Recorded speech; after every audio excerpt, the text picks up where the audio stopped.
humanity.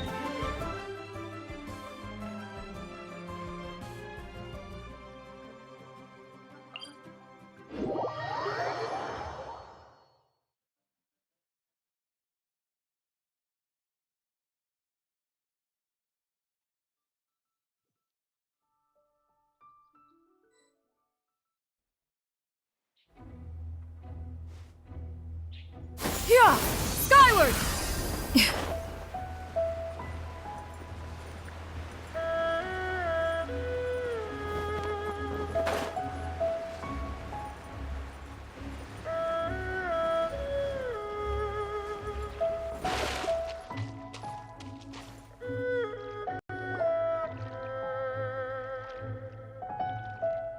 Xiao! Cloud Retainer! Meta Ping! We're here! Any news on Zhongli?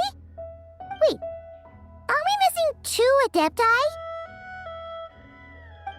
Well, Shenyun banned Mountain Shaper from Mount Outsong for 3 days.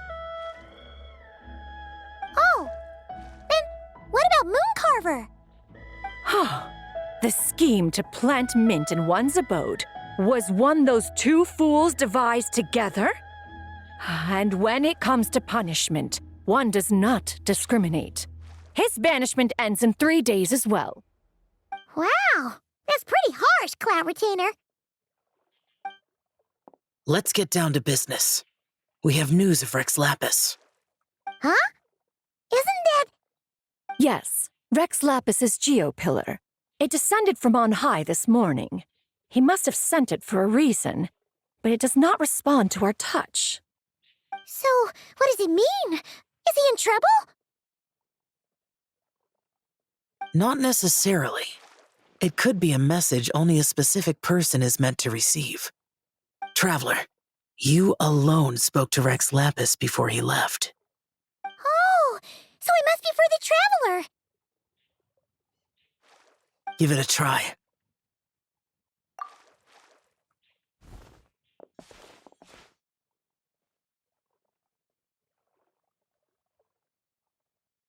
Come to the spring on Mount Qingse. I have left an entrance for you.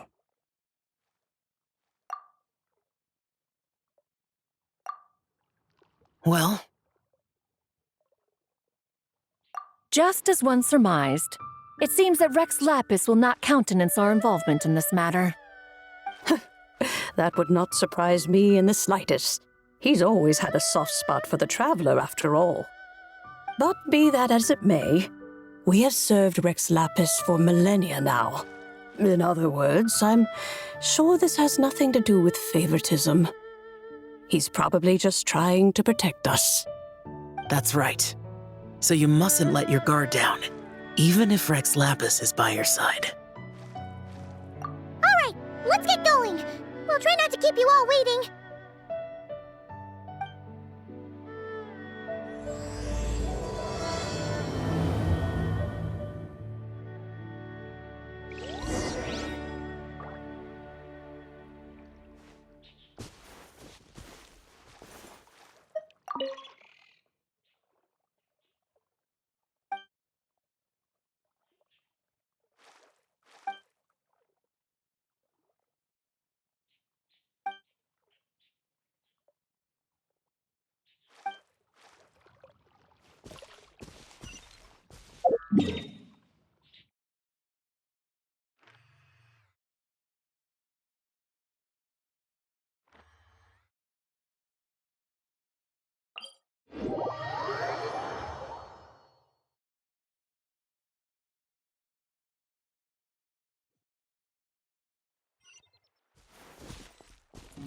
Yeah! Skyward!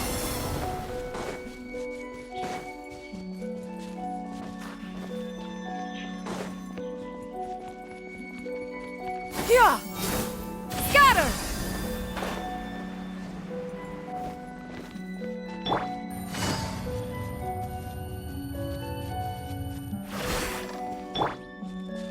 Yeah!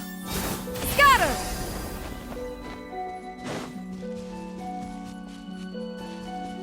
Keep your eyes peeled. He should be around here somewhere.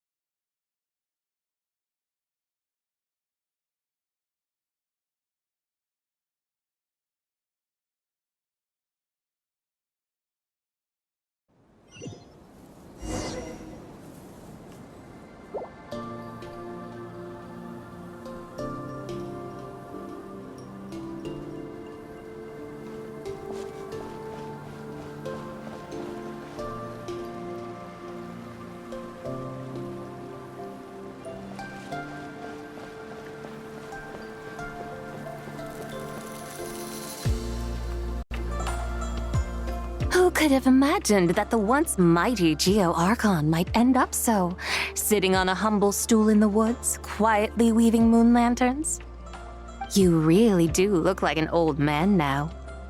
This is a Shao lantern, not a moon lantern.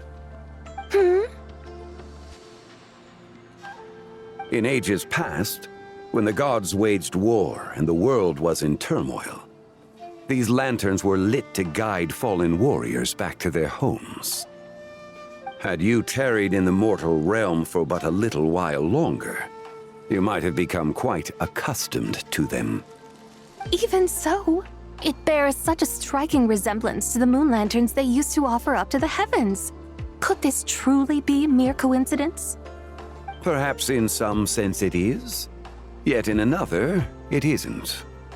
For instance, who is to say that some of Langan's magnificent jade did not become part of the very foundations upon which Liyue Harbor now stands?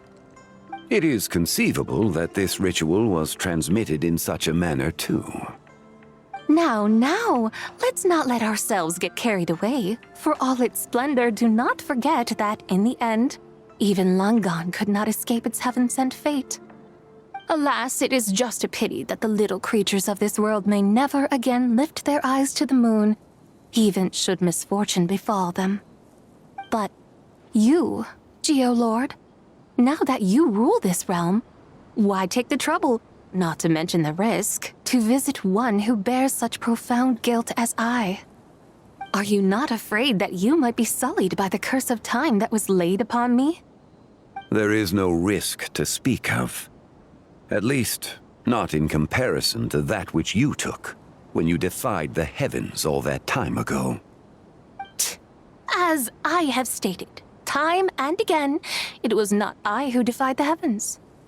Geolord, the ancient affairs of Langan have nothing to do with me, for I am but one of her deadly selves, severed before her demise. My name is not Zebai, but Zichao. Surely you did not take us for one and the same solely on the basis that we may all assume the form of white horses? Sorry to break it to you, but you seem to have found yourself the wrong white horse. Anyway, do tell me, what urgent matter brings you here? Very well then. I have come to ask for Zebai's shade. Oh? So, the Geolord has set his sights upon Zebai's human soul. And what is it that you intend to do with it? The world outside is changing. With the new moon's birth, the confines of the shadow moon are gradually disintegrating. In other words, the heavenly soul is set to return. Consequently, strange phenomena have manifested within Langan's former domain, leading to the earthly soul's reappearance as well.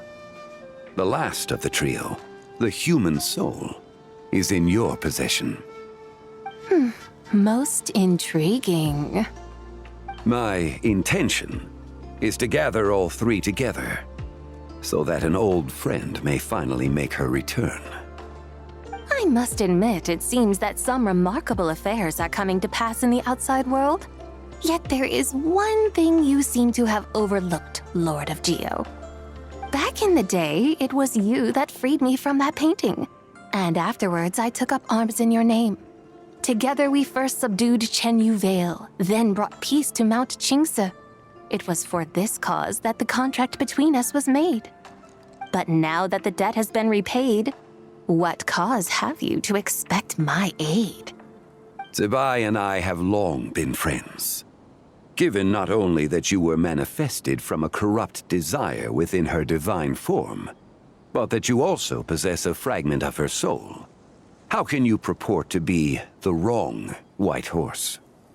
I think you'll find that we are now as separate and distinct as any two beings ever were. What once shone with radiant purity has long become dust. What you see is no longer what it was. Oh, great Lord of Geo, should this still be unclear to you, I bid you take your leave. It seems that the fault lies in my own lack of consideration.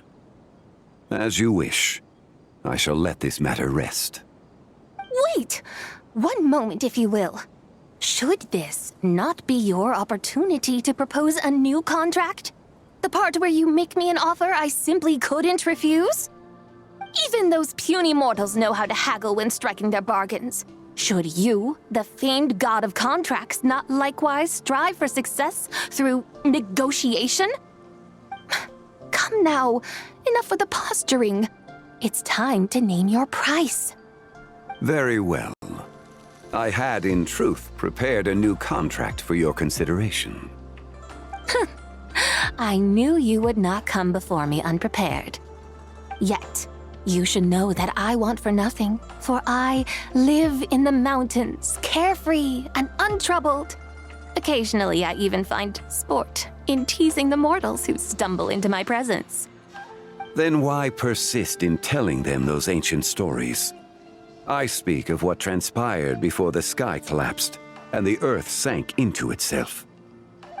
That is merely my way of passing the time.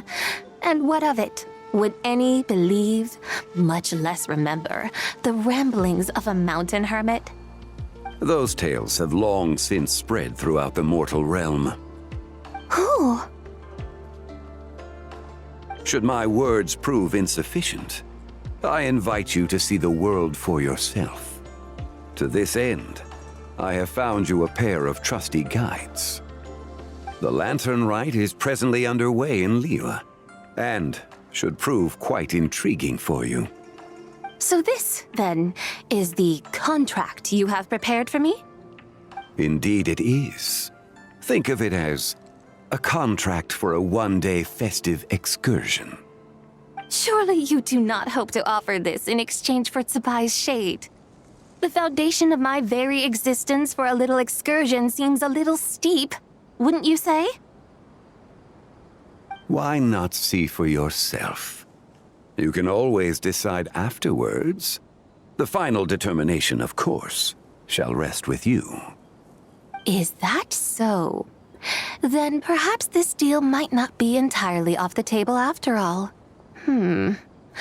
Where then are these guides of which you speak? Hey, it's Xiangli! Oh, we've been looking for you everywhere. We thought you might have gone missing. You're here. So these are my guides. Well, well. They certainly look the part, I'll give you that. Guides? Oh, you poor innocent little creatures. The benevolent Lord of Geo has sold you to me, which means that for the rest of this day, you belong to me. Sold us to you? Just what have you gotten us into, Xiangli? The situation is not quite as dire as that would sound. I ask only that you accompany my Adeptus friend on a tour of Liyue. I would suspect that depends on how well you entertain me.